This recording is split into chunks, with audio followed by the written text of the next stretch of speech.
Oi, Hugo, tudo bem? Olá, Carolina, tudo bom? Tudo bem, boa tarde a todos e todas. Boa Eu tarde. sou Carolina Araújo, sou matemática e pesquisadora do INPA e convido vocês a acompanharem um bate-papo com o geneticista Hugo Aguilânio, diretor-presidente do Instituto Serra Pilheira. O tema da nossa conversa hoje vai ser o papel da ciência básica. Esse bate-papo é uma ação do INPA para marcar o Dia Nacional da Matemática, que é no dia 6 de maio, quarta-feira. Então, eu espero que vocês curtam a conversa, né, e fiquem à vontade de participar, mandando comentários, mandando perguntas.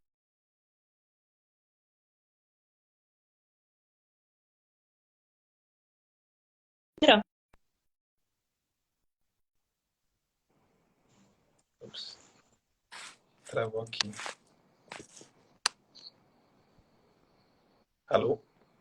Oi, Hugo, eu te Oi, ouço. Tudo bem? desculpa. Travou Então, aqui, desculpa. não, tudo bem, tranquilo. Eu pedi para você se apresentar e falar um pouquinho sobre o Instituto Serra Pilheira. Então, o Instituto, então, meu nome é Hugo, eu dirijo o Instituto Serra Pilheira, que é um instituto privado que apoia ciência e ciência básica e divulgação científica. Então, é um instituto relativamente recente, porque ele começou em 2017, faz 3 anos, e agora faz 3 anos que estamos aqui apoiando um grande número de iniciativas de ciência, sempre com essa básico, justamente, e divulgação científica. Nós estamos no Rio, e é isso. Obrigada, Hugo. É, Então, o tema que a gente vem discutir aqui hoje é o papel da ciência básica, né? Então, a gente está num momento de grande desafio, né, com a pandemia do Covid-19, e nesse momento a ciência tem se mostrado fundamental, né, para o enfrentamento dos problemas, dos desafios da sociedade, mas muitas vezes o foco acaba indo para a investigação aplicada, buscando retornos mais imediatos e de curto prazo, e fala-se menos do papel da ciência básica, né? Então, acho que a gente podia discutir um pouquinho para começar, né? Qual a nossa visão, que é, né? O que é a ciência básica? A gente de repente conseguir dar alguns exemplos do papel fundamental da ciência básica no desenvolvimento, né, científico. Não sei o que você quer falar sobre isso. Então, eu acho ótimo. Eu acho que na verdade, é importante entender como que se construi a ciência mesmo, né? Porque eu acho que essa conversa, essa dicotomia que muitas vezes se faz entre uma ciência imediata, aplicada, que tem consequências rápidas, e a ciência básica, que seria algo mais distante, mais longe da realidade, na verdade, ela não existe realmente, porque essas duas ciências, entre aspas, elas fazem parte do mesmo processo. Não há ciência aplicada sem ciência básica. A ciência básica, ela vem, ela é meio o chão sobre o qual a ciência aplicada pode crescer. É uma das razões pelas quais o Instituto Serra Pilha, por exemplo, escolheu de apoiar principalmente a pesquisa básica, porque sem essa ciência de base, essa ciência fundamental também, né, que chama, não há substrato para você crescer e ter aplicações, né? Essa crise do Covid, por exemplo, ela mostra bem isso. As pessoas têm que entender que tudo que se faz agora, né, para tratar dessa crise, usando, não tem nada que vai se inventar agora. A gente vai fazer vacina, nós vamos sequenciar, nós vamos entender o vírus, e isso só pode ser feito porque houve lá para trás um investimento robusto que apoia a ciência básica. Como que a gente consegue fazer esses testes PCR que todo mundo fala, tem o vírus, não tem o vírus?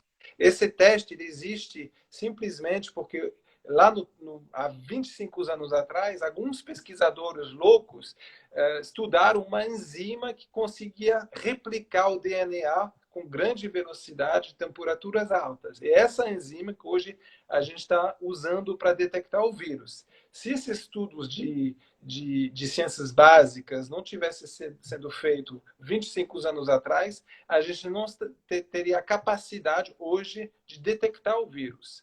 Então é importante que as pessoas tenham a noção que essa desconexão que se faz muito, ela é irreal, na verdade, né? A matemática, muitas vezes, ela está na base de tudo isso. Quer dizer, eu tenho certeza, Carolina, que você tem várias histórias de matemática básica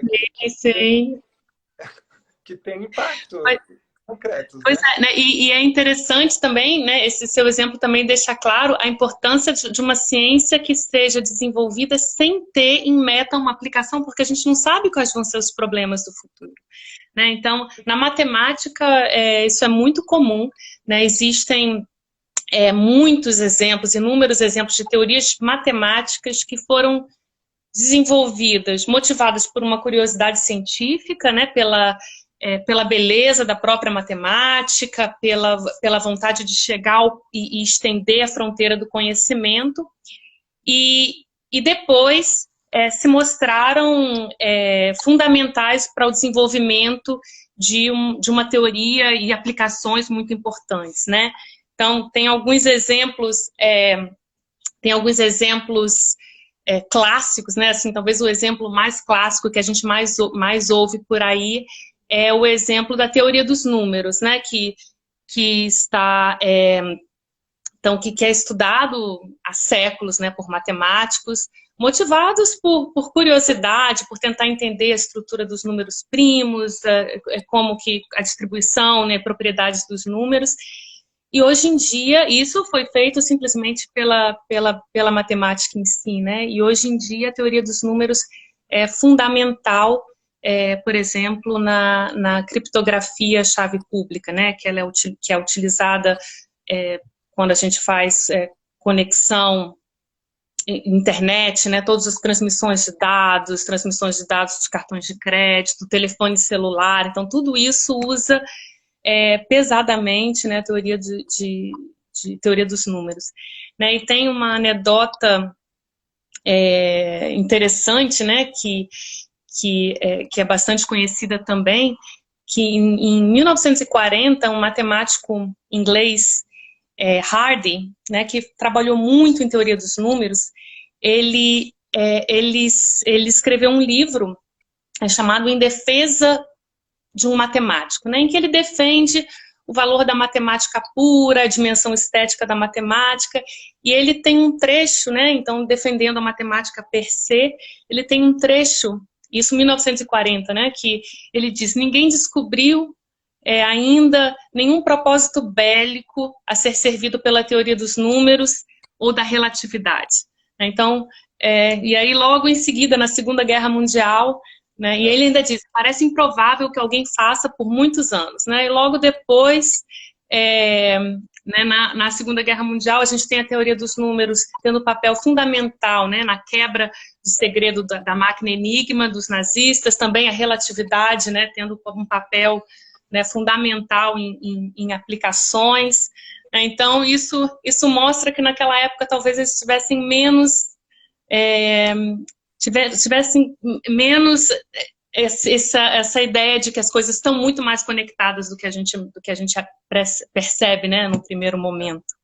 Não, eu diria que tem mais. Eu acho que tem que entender que para o cientista pensar, elaborar e criar uma ciência bonita, né, e interessante, que vai, com certeza, vai pela frente, porque sempre foi assim, né, ter consequências, aplicações incríveis, muito dificilmente ele vai se motivar com justamente uma aplicação. Quer dizer, você vai convocar, se você faz uma chamada pública, nós queremos curar diabetes, pessoas totalmente diferentes, que você fala, nós queremos entender o metabolismo bioenergético de uma célula qualquer, né? São perguntas, assim, o tipo de pergunta é muito, muito diferente.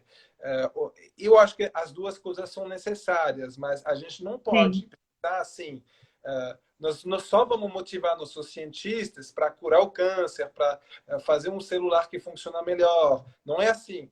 Os cientistas, muitos deles, eu sei que na matemática é muito assim, no início da reflexão, no início da pergunta fundamental que ele vai fazer, tem um lado que é meio poético quase, né? Ele está querendo sonhar, ele não querendo sonhar como fazer um celular, ele quer ver números, primos, de um jeito diferente, né?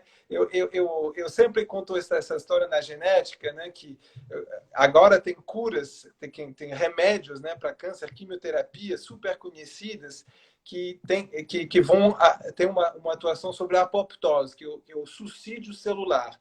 A gente tenta fazer que as células, quando elas viram câncer, elas vão cometer um suicídio celular. E como que esse suicídio celular foi descoberto? Inicialmente, foram 3 pesquisadores que receberam um prêmio Nobel desde então, que queriam entender a linhagem celular de um animal muito pequeno, que é um nematóide, que é um verminho. Eles foram lá contar, cada célula ia dar 2 células, 4 células, 8 células, e foram contar e traçar tudo isso. É uma questão assim, quem vai financiar uma pesquisa para entender quantas células na barriga de uma minhoca? Sinceramente. Aí, fazendo isso, eles perceberam que algumas células morriam, mas sempre as mesmas. Aí, ele começava a falar, será que isso está programado? Aí começaram a fazer genética para encontrar os genes que regulavam esse suicídio celular. Encontraram esses genes que hoje são alvos de uma terapia das mais bem-sucedidas de quimioterapia. E é isso que a gente faz hoje em dia. A gente ativa as células de câncer, a gente ativa elas para elas cometerem um suicídio. Então, isso é um exemplo espetacular. Quem vai apoiar uma pesquisa tão fundamental, mas o pesquisador, naquele momento, ele quer entender por que essas células vão se matar e as outras não.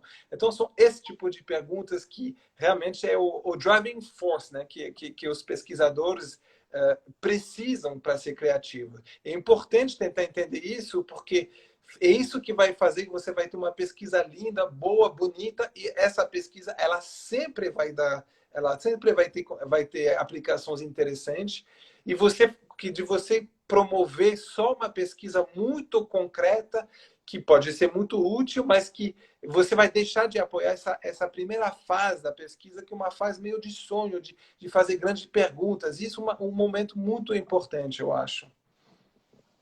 Certo. Deixa eu só interromper aqui, Hugo, que eu acho que o pessoal mandou um comentário, algumas pessoas perguntaram o nome do livro que eu mencionei. Então, o livro é o Em Defesa de um Matemático, do Hardy, que é um matemático inglês.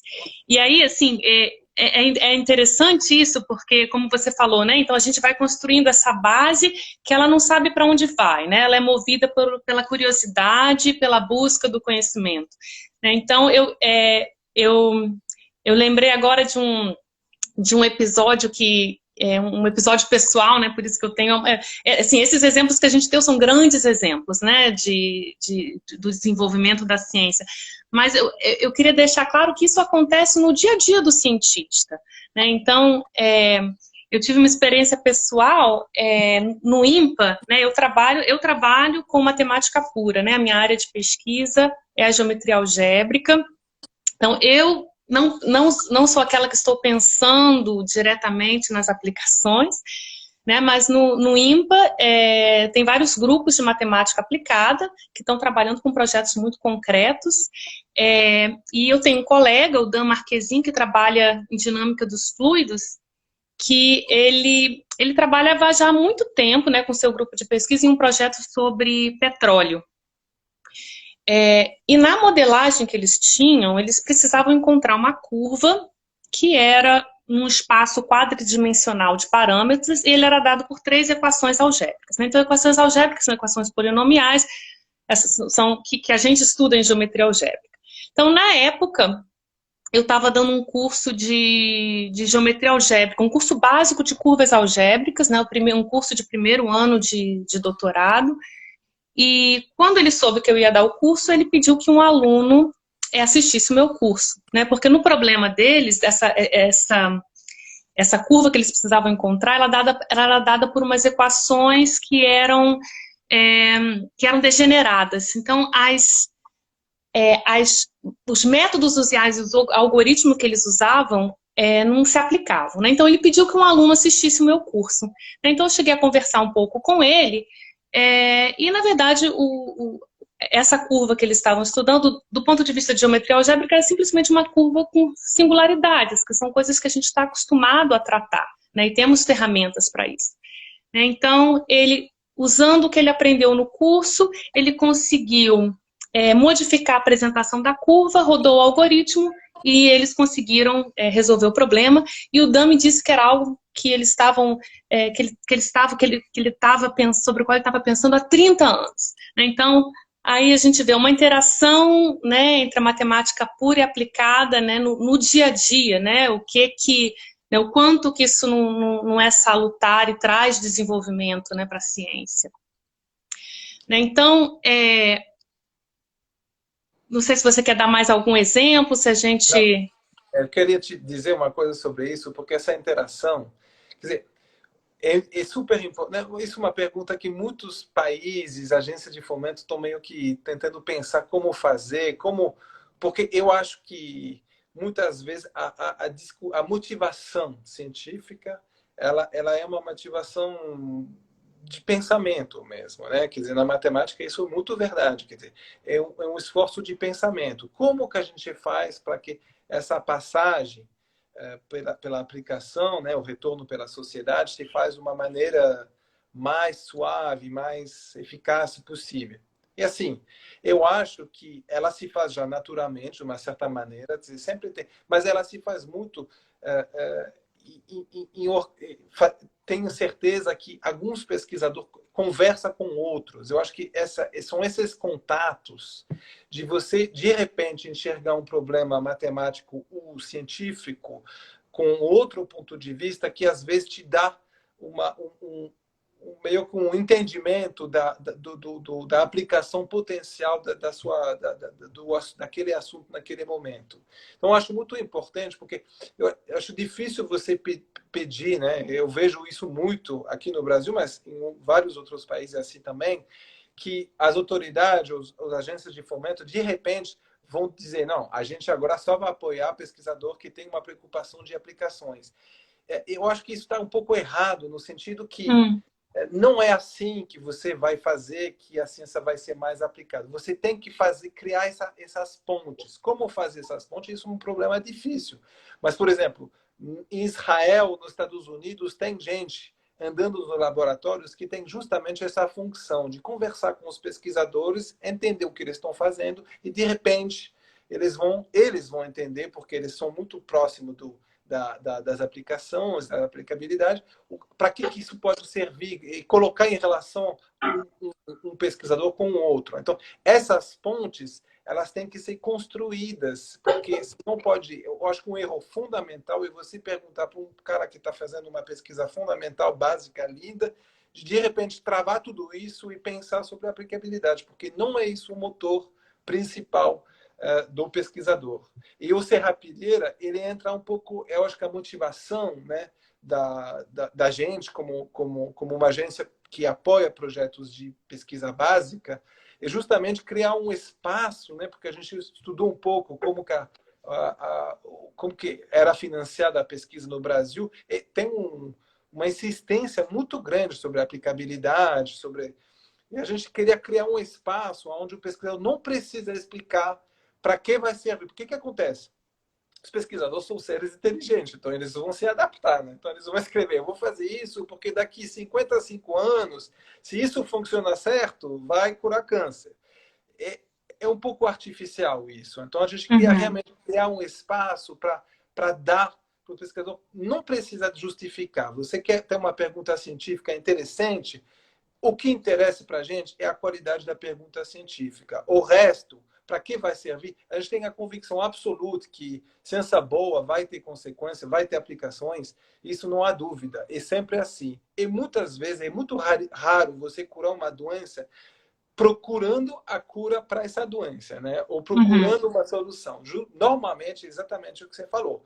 normalmente vem assim uma coisa e isso você nem tem noção para que pode servir. Daqui 10 anos, 20 anos, puf, surge um outro contexto que dá um sentido diferente a essa descoberta e aí sim ela vira uma coisa interessante, ela vira uma aplicação. Ela era interessante, mas ela vira applicable, né? Então, Aham. isso é super importante, você dar um espaço o maior possível, sem tentar focar de um jeito artificial, o jeito que os pesquisadores pensam. Eu acho que isso é super importante. Aham. A gente está chegando no fim, então eu pensei em concluir fazendo uma ponte com o que você está falando, né?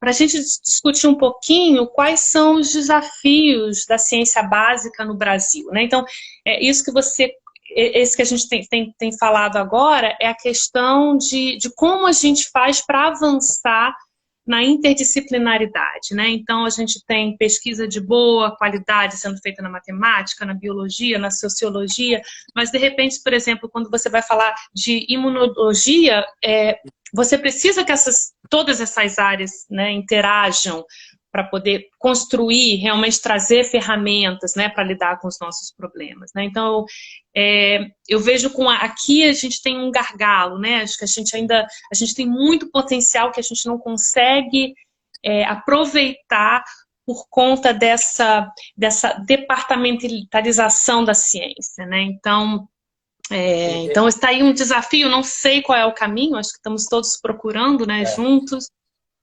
Eu acho que você está muito certa. Quer dizer, esse é um grande desafio, é muito compartimentalizado. Eu acho que vai até uma compartimentalização linguística quase, né? Quer dizer, a gente fala línguas diferentes, né? É muito difícil essas conversas, às vezes, entre um biólogo, um matemático. Isso realmente é um grande desafio. Mas eu acho que cada vez mais os jovens cientistas, eu vejo, tem essa vontade de fazer essas pontes, né? Porque não tem jeito. Se você quer fazer matemática, biologia matemática, você tem que falar biólogo e você tem que falar matemático. Não tem jeito. Você tem que falar essas duas línguas. E isso, antigamente, era muito difícil. Acho que um dos assuntos que eu acho que é um assunto mais desafiador, e que é um assunto que eu enxergo como um assunto absolutamente brasileiro, o entendimento dos ecossistemas tropicais, que é um grande desafio científico, de uma complexidade enorme, que sem dúvida vai precisar de ferramentas matemáticas, de ferramentas de física teórica, de ciência da computação e de biologia, obviamente. E ali tem um lugar que eu acho que é um lugar nitidamente brasileiro, que é um lugar de interdisciplinaridade. Não há como você entender um desses ecossistemas sem você usar ferramentas de todos os campos. Então, eu vejo assim, isso um desafio enorme. Eu acho que o Brasil tem que tomar liderança nesses assuntos, absolutamente. E tem que usar a matemática brasileira, que é tão forte assim. Quer dizer, não tem por que não usar essa força que o INPA simboliza, né, de uma certa forma. Uhum. Então, pois é, esse é um desafio, né? E eu vejo um outro desafio, né, que eu acho que também toca o Instituto Serrapilheira, que é como aproximar a ciência básica da sociedade, né? Afinal, a ciência básica ela é financiada, né, em grande parte pelo governo, pelos impostos, né? Então, como conscientizar e dar compreensão à sociedade do papel relevante da ciência básica. Então, Né? Então, isso é fundamental, né? Você sabe que isso é no coração das nossas preocupações. É óbvio que a ciência não pode ficar longe do público, primeiro porque ele paga principalmente para todos nós, né? Quer dizer, pelos dinheiro público e mais isso, mais importante ainda, eu acho fundamental um pesquisador fazer o esforço de traduzir o que ele faz para outras pessoas. Eu acho que é importante porque é um dever como cientistas, mas eu acho que é importante porque você fazer esse esforço de simplificar sem sem errar, né? Sem sair dizendo o que você está querendo dizer, explicar o que você está fazendo, é uma coisa que a gente faz tão raramente no nosso campo, porque quando você entra na ciência, tão rapidamente chega num lugar muito específico, com pouquíssimas pessoas que entendem do que você está fazendo, que eu acho que a gente fica meio confortável de conversar com essa dezena de pessoas no mundo que entendem o que a gente faz. Mas você fazer esse exercício de fazer um zoom out, assim, né? De explicar para pessoas para mais distante do teu campo o que você está fazendo, não só faz bem porque é útil, mas faz bem para a sua própria ciência. Porque, na verdade, a gente fica tão específico que às vezes a gente perde um pouco a noção de aonde nós estamos nesse campo científico que é tão grande. Então, eu acho que ajuda, de uma certa forma, para a gente, né, para cientista, de fazer esse exercício de comunicação com o público leigo.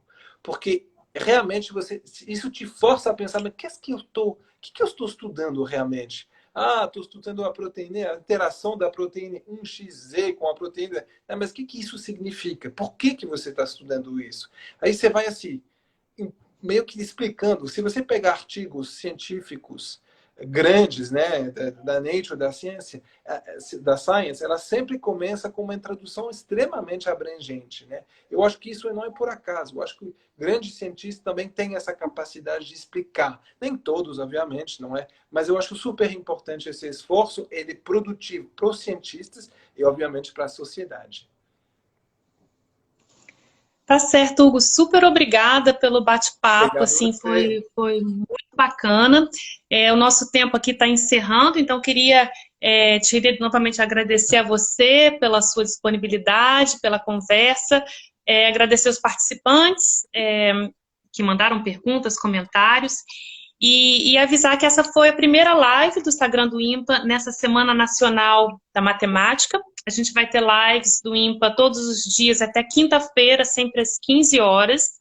E para encerrar a semana, na sexta-feira, vamos ter um webinar às 11 da manhã, que vai ser transmitido pelo YouTube, né? Então, desejo saúde a todos e todas, né? Que fiquem em casa sempre que possível e sigam a nossa programação. Ótimo, obrigado. Tchau, tchau. Foi ótimo. Tchau, pessoal. O INPA está fazendo isso. Super. Parabéns. Que bom, que bom. Obrigada. Tchau, tchau. Tchau, tchau.